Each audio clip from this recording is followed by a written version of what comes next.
నమస్తే welcome to our channel. కూటమి సర్కార్ నేతృత్వంలో ఏపీకి పెట్టుబడులు పోటెత్తుతున్నాయి. కూటమి అధికారంలోకి వచ్చిన ఈ 7 నెలల వ్యవధిలోనే ఏపీకి ఏకంగా 3 లక్షల కోట్లకు పైగా పెట్టుబడులు వచ్చాయి. అవన్నీ ఇప్పుడు గ్రౌండింగ్ దశలో ఉన్నాయి. ఇంకా కొత్తగా పెట్టుబడులు వస్తూనే ఉన్నాయి. అందులో భాగంగా తాజాగా మరో పెట్టుబడి ఏపీకి వచ్చేందుకు రంగం సిద్ధం అయిపోయింది. ఈ కంపెనీ నుంచి సదరు పెట్టుబడి రాష్ట్రానికి వచ్చిందంటే అనంతపురం జిల్లా రూపురేఖలు సమూలంగా మారిపోవడమే కాకుండా హెలికాప్టర్ల తయారీ హబ్ గా ఏపీ రూపాంతరం చెందనుంది. దీనికి సంబంధించిన చర్చలు ప్రస్తుతం ప్రాథమిక దశలోనే ఉన్న ఏపీకి సదరు పెట్టుబడి రావడం అయితే దాదాపుగా ఖాయమైపోయినట్టేనన్న వాదనలు ఆసక్తి రేకెత్తిస్తున్నాయి. ఫ్రాన్స్ కు చెందిన ప్రముఖ పౌర విమానయాన సంస్థ ఎయిర్ బస్ H125 హెలికాప్టర్లను తయారు చేస్తోంది. ఈ హెలికాప్టర్లకు ప్రస్తుతం విపరీతమైన డిమాండ్ ఉంది.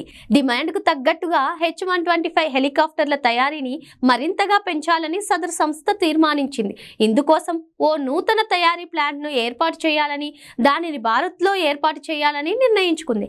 అయితే భారత్ ఎక్కడ యూనిట్ ని ఏర్పాటు చేయాలన్న దానిని ఇంకా సదరు కంపెనీ నిర్ణయం తీసుకోలేదు. భారత్ లోని చాలా రాష్ట్రాలను పరిశీలించిన ఎయిర్ బస్ ప్రతినిధులు చివరకు 4 రాష్ట్రాలను షార్ట్ లిస్ట్ చేశారట. ఈ జాబితాలో గుజరాత్, ఉత్తరప్రదేశ్, కర్ణాటక, ఏపీ ఉన్నాయట. ఈ 4 రాష్ట్రాల ప్రభుత్వాలతో సదరు కంపెనీ ప్రతినిధులు చర్చలు జరుపుతూనే ఉన్నారని సమాచారం. ఇలాంటి అవకాశాలను ఏమాత్రం వదులుకునేలా కనిపించని చంద్రబాబు సర్కార్ రాష్ట్ర పరిశ్రమల శాఖను అప్పుడే రంగంలోకి దించేసిందట.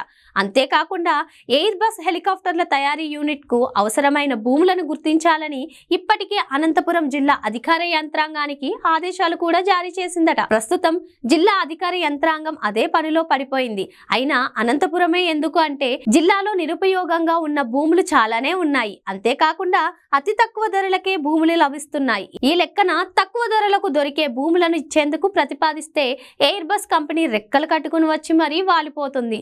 ఎడారి జిల్లాగా పేరున్న అనంతపురంలో ఇటీవలే నీటి లభ్యత కూడా ఓ రేంజ్ లో పెరిగిపోయింది. వెరసి ఏ రకంగా చూసినా ఎయిర్ బస్ ప్లాంట్ కు అనంతపురం జిల్లా సరిగ్గా సరిపోతుందని రాష్ట్ర ప్రభుత్వం భావిస్తోంది. ఇక గతంలో చంద్రబాబు సీఎం గా ఉండగా కొరియా కార్ల కంపెనీ కియా అనంతపురంలో అడుగుపెట్టింది. సదరు కంపెనీ ప్లాంట్ కారణంగా అనంతపురం ఇప్పుడు వరల్డ్ ఇండస్ట్రియల్ మ్యాప్ లో ప్రత్యేక గుర్తింపును సంపాదించుకుంది. ఇదే విషయాన్ని ఏపీ ప్రభుత్వం ఎయిర్ బస్ ప్రతినిధి బృందానికి వివరించిందట. దీంతో ఏపీ ప్రభుత్వ ప్రతిపాదనలకు సానుకూలంగా స్పందించిన ఎయిర్ బస్ బృందం సదరు ప్రతిపాదనలు తమ కంపెనీ యాజమాన్యానికి తెలియజేసిందట. అన్ని అనుకున్నట్లుగానే జరిగితే అతి త్వరలోనే ఎయిర్ బస్ ఏపీ ప్రభుత్వంతో ఒప్పందం చేసుకునే అవకాశాలు ఉన్నాయని చెప్పాలి. అదే జరిగితే దాదాపు 1,00,000 కోట్ల రూపాయల మేర పెట్టుబడి ఏపీకి వచ్చేసినట్టేనన్న వాదనలు వినిపిస్తున్నాయి.